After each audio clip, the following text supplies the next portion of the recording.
এক একটা হাদিস শুনবেন, এক একটা অক্ষর কোরআনের শুনবেন কমপক্ষে 10টা করে নাকি। আপনি তো বুঝতেছেন না কোথায় বসে আছেন। এই মাটিটুকু কিয়ামতের দিন আমার আপনার পক্ষে সাক্ষী দিয়ে বলবে, মাটি, এই মাটি বলবে আল্লাহ এই মানুষগুলো আমার পুরো বৈশা কোরআনের তাফসীর শুনছিল, নবীর হাদিস শুনছিল, আমি সাক্ষী, আমি তোমার কাছে অনুরোধ করতেছি এই মানুষগুলোকে ক্ষমা করে জান্নাত দিয়ে দাও। সেদিন আল্লাহ বলবে মাটি তো সাক্ষী গ্রহণ করলাম, এই মানুষগুলোকে জান্নাত দিয়ে দিলাম। আপনি চিন্তা করতেছেন বাজারে বসে আছেন, এই সাক্ষী মাটি দিবে না, প্রস্তাবখানায় গেছেন দিবে না, প্রয়োজন হলে তাড়াতাড়ি সেরে এসে বলবেন, এই প্যান্ডেলের বাইরে গেলেই এই সুপারিশ আর পাবেন না আপনি। সত্য না মিথ্যা? সুতরাং যেভাবেই পারেন ঢুকেন, এই মাহফিলে ঢুকেন। এই মাহফিল আজকে কতটুকু দামি এটা কিয়ামতের দিন বুঝতে পারবেন। বিশ্বনবী বলেন 4টা কাজ যদি কোনো মহিলা করতে পারে, 1 নম্বর ইজা সাল্লাতিল মারআতু খামসাহা, 5 ওয়াক্ত নামাজ পড়তে হবে সময় মতো, ওয়াক্ত মতো 5 ওয়াক্ত নামাজ পড়তে হবে। কয় ওয়াক্ত? সময় মতো। ফজরেরটা ফজরের সময়, জোহরেরটা জোহরের সময়, আসরেরটা আসরের সময়, মাগরিবেরটা মাগরিবের সময়, এশারটা এশার সময়। এই সিজনের সময় দেখবেন অনেক মহিলাতে একসাথে 3টা মারে, জোহর আসর মাগরিব একসাথে 3টা মারে কি মারে না? যদি জিজ্ঞেস করি চাচি একসাথে 3 নামাজ পড়লেন কারণ কি, বলে গোসলেরই যে সময় পাই নাই।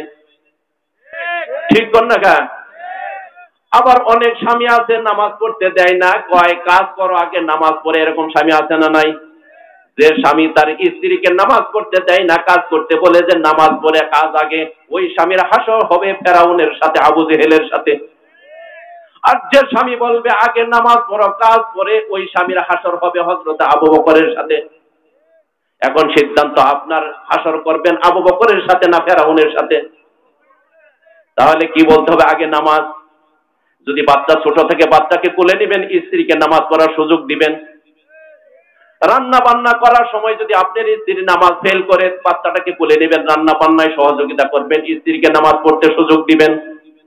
তাহলে আপনি জান্নাতি মানুষ। বিশ্বনবী এই সহযোগিতা করছেন কি করেন নাই? বিশ্বনবী নিজেও সাংসারিক কাজ করছেন, বিবিদেরকে নামাজ পড়ার সুযোগ দিয়েছেন, ইবাদত করার সুযোগ দিয়েছেন। আপনিও দিবেন, আমিও দিব। কথা ঠিক না বেঠিক? 2 নাম্বার কথা, রমজানের রোজা রাখতে হবে। সামনে রমজান, আবার মহিলারা কিন্তু এই বিষয়ে এক্সপার্ট, রোজা রাখতে পারে, এটা ভালো পারে, ঠিক। 3 নাম্বার, পর্দার ভিতরে থেকে সতীত্ব হেফাজত করতে হবে, পর্দার ভিতরে থাকতে হবে, সতীত্বও হেফাজত করতে হবে।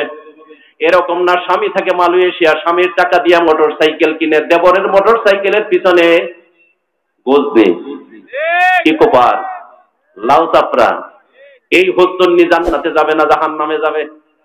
পর্দার ভিতরে থাকতে হবে, সতীত্ব হেফাজত করতে হবে। 4 নম্বর, স্বামীর খেদমত করতে হবে। 4টা কাজ মহিলারা শুনবেন। 5 ওয়াক্ত নামাজ সময় মতো পড়বেন, যত কাজই থাক ওয়াক্ত মতো নামাজ পড়বেন। 2 নম্বর, রমজানে রোজা রাখবেন। 3 নম্বর, পর্দার ভিতরে থেকে সতীত্ব হেফাজত করবেন। 4 নম্বর, স্বামীর খেদমত করবেন। বিশ্বনবী বলেন এই 4টা কাজ যে মহিলা করবে, কিয়ামতের দিন আল্লাহ তাআলা ওই মহিলার জন্য জান্নাতের 8টা দরজা খুলে দিবেন। যে দরজা দিয়ে ইচ্ছা সেইটা দিয়ে জান্নাতে ঢুকবে। এখন কথা আছে, স্বামীর খেদমত কতক্ষণ পর্যন্ত করবেন? স্বামী যতক্ষণ পর্যন্ত শরীয়তের উপরে থাকবে ততক্ষণ স্বামীর খেদমত করবেন। স্বামী যখন শরীয়ত থেকে বের হয়ে যাবে তখন স্বামীর খেদমত করার আর কোনো দরকার নাই। যেমন স্বামী যদি বলে নামাজ পড়ো পড়বেন, রোজা রাখো রাখবেন, স্বামী যদি বলে পর্দা করো করবেন, স্বামী যদি বলে তুমি কোরআন তেলাওয়াত করো করবেন, স্বামী যদি বলে তুমি দেবরের সামনে যাবা না, পরিষ্কার মানবেন। কিন্তু স্বামী যদি আপনাকে বলে নামাজের দরকার নাই, এটা মানা যাবে না। স্বামী যদি বলে বুরকার দরকার নাই, বন্ধু বান্ধবের সামনে যাও, এটা মানা যাবে না। স্বামী যদি বলে তুমি সবার সামনে গিয়ে খাদ্য পরিবেশন করবা, আত্মীয় বাড়িতে যাবা, ঘুরবা ফিরবা, এইটা মানা যাবে না। অর্থাৎ স্বামী যতক্ষণ পর্যন্ত শরীয়তের উপরে থাকবে ততক্ষণ স্বামীর খেদমত আপনার জন্য জরুরি। স্বামী যখন শরীয়ত থেকে বের হয়ে যাবে তখন আল্লাহটা মানতে হবে, স্বামীরটা মানা যাবে না। পরিষ্কার কথা। মহিলারা সব কিছু করতেছে, পুরুষেরা কি করবে না? একটাও পুরুষের করতে হবে। এবার শুনুন।